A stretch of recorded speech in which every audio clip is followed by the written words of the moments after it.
Kak? Oh, 3 pertanyaan. Insya Allah saya bisa. Tapi mungkin itu hanya penilaian saya saja dan yang saya tahu saja. Baik Kak. Untuk pertanyaan pertama nih Kak, mengapa motivasi dalam pendidikan itu penting? Mengapa motivasi dalam pendidikan itu penting? Iya Kak. Menurut saya motivasi itu berakar dari kata motif yang dapat diartikan sebagai daya penggerak yang ada di dalam diri seseorang untuk melakukan aktivitas-aktivitas tertentu demi tercapainya suatu tujuan. Kegiatan belajar tidak selalu dilakukan di dalam ruangan kelas berdasarkan rancangan tertentu, tetapi ada kegiatan belajar yang dilakukan di luar ruang kelas tanpa mengikuti rancangan tertentu. Dengan kegiatan belajar di kelas secara konvensional, siswa belajar untuk memenuhi tuntutan tugas dan rancangan dari guru. Peranan guru sebagai motivator sangat memberikan dampak yang besar bagi siswanya. Menghadapi siswa yang kurang termotivasi sebagai membutuhkan strategi untuk mengembalikan semangat dalam belajarnya. Seperti contoh lah, kayak ini mungkin ya untuk zaman-zaman sekarang ini yang lebih kebanyakan nih siswa SD kelas 1, kelas 2, kelas 3 itu lebih pandai daripada kita untuk cara mengoperasikan teknologi. Dari situ kita juga bisa memotivasi dia untuk boleh menggunakan teknologi boleh, tapi hanya untuk hal-hal terpenting. Takutnya ada lupa seperti yang ada zaman sekarang. Ini tuh penjelasannya. Kak, terima kasih. Lanjut Kak, pertanyaan kedua. Apa penyebabnya rendahnya mutu pendidikan terutama di Indonesia Kak? Rendahnya mutu pendidikan terutama di Indonesia. Banyak ya hal yang menyebabkan rendahnya untuk pendidikan, rendahnya mutu pendidikan. Berikut mungkin dari contoh yang pertama itu rendahnya sarana fisik. Rendahnya sarana fisik itu lebih ke kayak sekolah ya. Fasilitas sekolah yang sekarang ini kan kalau untuk di kota itu kayak udah pas gitu, udah memenuhi kriteria untuk zaman sekarang yang lebih ke teknologi itu juga udah berkembang. Tapi untuk kalau menurut saya untuk yang di kayak wilayah pelosok seperti kampung-kampung itu kayak kurang, seperti kayak UKS-nya itu tidak memadai, perpustakaannya tidak memadai, atau biasanya perpustakaan bergabung dengan ruang guru, ada juga UKS bergabung dengan perpustakaan. Mungkin itu juga termasuk rendahnya sarana fisik juga menurut saya. Lanjut, contoh yang kedua itu rendahnya kualitas guru. Mungkin kualitas guru ini menurut saya untuk zaman sekarang kualitas guru udah pas. Mungkin yang kurang-kurangnya saya juga belum tahu juga. Saya itu. Lanjut yang ketiga itu rendahnya kesejahteraan guru. Kesejahteraan guru itu mungkin ya, lebih ke mungkin perbedaan pendapat antara guru-guru sekarang. Lanjut rendahnya relevansi pendidik dengan kebutuhan. Mungkin untuk kebutuhan ya lebih ke ke sekolah-sekolah tertentu sih. Mungkin seperti itu Kak. Lanjut contoh yang kelima, mahalnya biaya pendidikan. Ya, ini juga termasuk hal-hal yang menyebabkan rendahnya mutu pendidikan, yaitu biaya. Biaya ini untuk untuk sekarang yang kita COVID ini juga bisa menyebabkan rendahnya mutu pendidikan. Karena itu kebanyakan orang tua bisa memasukkan anaknya atau melanjutkan anaknya untuk melaksanakan atau untuk melanjutkan anaknya ke SMP, SMA, ke kuliah. Nah, itu juga bisa menyebabkan rendahnya mutu pendidikan.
dibandingkan negara lain?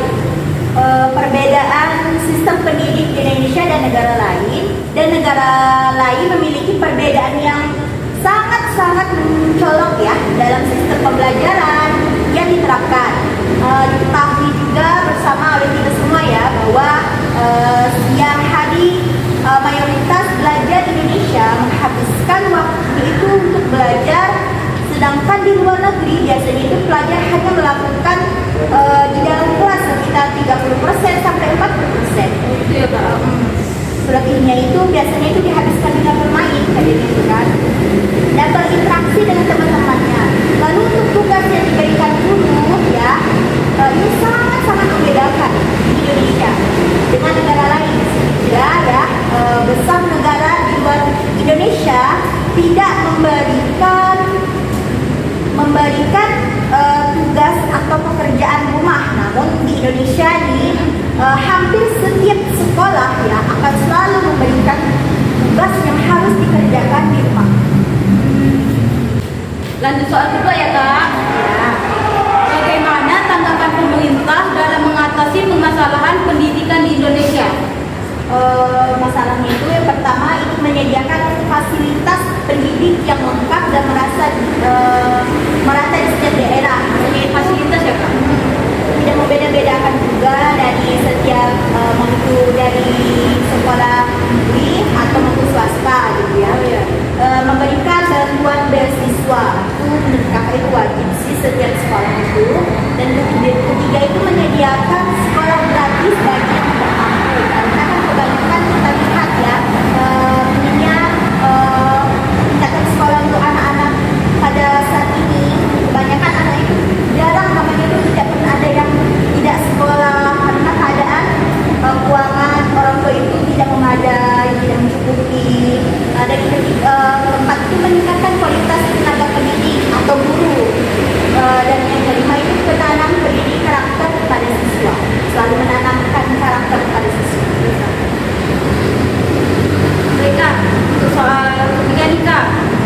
Menurut Kakak, saran yang dapat memperbaiki kualitas pendidikan di Indonesia itu bagaimana? Saran kakak ya, agar pemerintah itu lebih bertanggung jawab penuh atas kenyamanan para generasi muda, agar saat belajar para generasi muda lebih fokus dan dapat mencapai cita-citanya dan dapat membanggakan negara Indonesia itu yang itu nomor satu sih kan.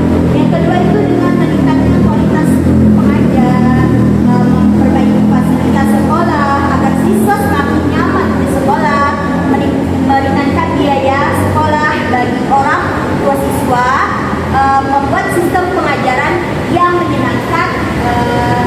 Saja sih teman-teman. Baik Kak, terima kasih ya Kak atas Ya. penjelasannya. Semoga bermanfaat bagi pendidikan di Indonesia ini. Semoga pendidikan di Indonesia ini semakin berkembang dan semakin maju ke depannya. Baik Kak, terima kasih banyak. Pengawasan pendidikan merupakan suatu proses memberikan layanan profesional pendidikan melalui pembinaan kepada guru dan personil sekolah lainnya untuk memperbaiki dan meningkatkan efektivitas kinerja personal sehingga dapat mencapai pertumbuhan peserta didik. Apabila fungsi dan langkah-langkah pendidikan terlaksana dengan baik, maka tujuan dari pengawasan akan tercapai dan memperoleh hasil pendidikan yang maksimal. Manajemen mutu terpadu merupakan sebuah model pragmatis yang berfokus pada layanan pelangganan. Manajemen mutu terpadu dalam pendidikan dikembangkan guna mencapai keluaran output bahkan outcome yang memuaskan pelanggan pendidikan. Prinsip-prinsip kunci dalam manajemen mutu terpadu pendidikan adalah kepemimpinan, metode dan perangkat ilmiah, pemecahan masalah melalui kerjasama tim, iklim organisasi, dan pendidikan serta latihan. Mutu terpadu pendidikan merupakan pendekatan sistem. Hal ini bermakna bahwa pada input, proses, output, hingga outcome pendidikan di dalamnya terdapat sistem mutu terpadu. Secara filosofis, hal ini tertuang dalam trilogi jurang tentang mutu. Sebagai sebuah model yang diadaptasi dari sistem industri, penerapan manajemen mutu terpadu memerlukan penyesuaian dengan konteks pendidikan, penerapan manajemen mutu terpadu pendidikan diwujudkan dalam manajemen strategis, perencanaan strategis, dan pengambilan keputusan strategis di suatu lembaga pendidikan. Cukup sekian video podcast dari kelompok 7, kurang dan lebihnya kami mohon maaf. Wassalam.